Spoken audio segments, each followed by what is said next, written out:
गोविन्दाय गोपीजनवल्लभाय पराय परमपुरुषाय परमात्मने परकर्म मंत्र यंत्र तंत्रौषधास्त्र शस्त्राणि संहर संहर मृत्योर्मोचय मोचय आयुर्वर्धय वर्धय क्षिप्रारोग्यं च कुरु कुरु सर्वकार्यसिद्धिं कुरु कुरु।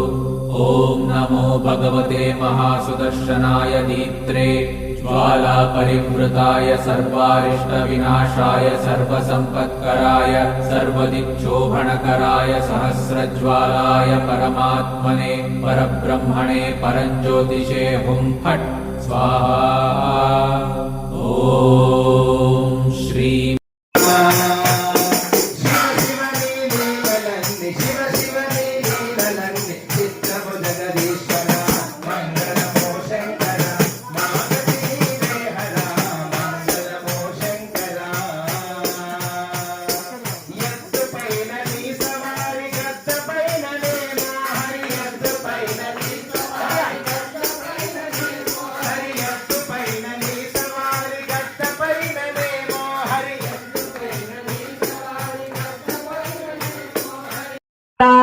भगवान की सप्तते यज्ञ सेवलो भज गोविंदं भज गोविंदं गोविंदं भज मूढ़मते संप्राप्ते सन्निहिते काले संप्राप्ते सन्निहिते काले नहीं नहीं रक्षति दुख करने नहीं नहीं रक्षति दुख करने।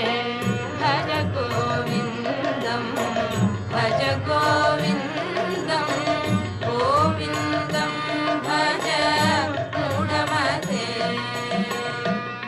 भज ही धनागम तृष्णा मूढ़ जही धनागम तृष्णा कुरु सद्बुद्धिं मनसि वितृष्णा कुरु सद्बुद्धिं मनसि वितृष्णा।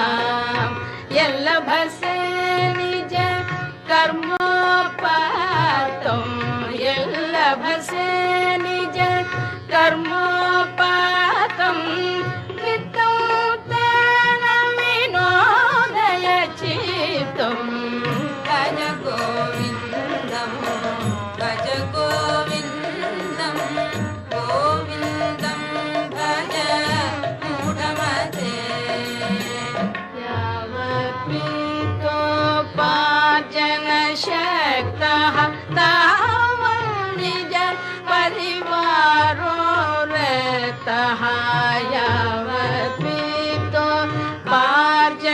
शक्तः तावत् निज परिवारो रतः पश्चाज्जीवति जर्जरदेह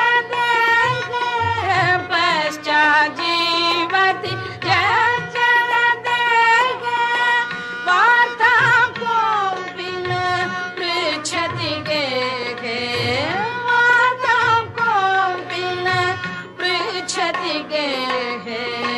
भज गोविंदं भज गोविंदं गोविंदं भज मूढ़मते मा कुरु धन जन यौवन गर्वं हरति निमेषात् काल सर्वं मा कुरु धन जन यौवन गर्वं हरति निमेषात् काल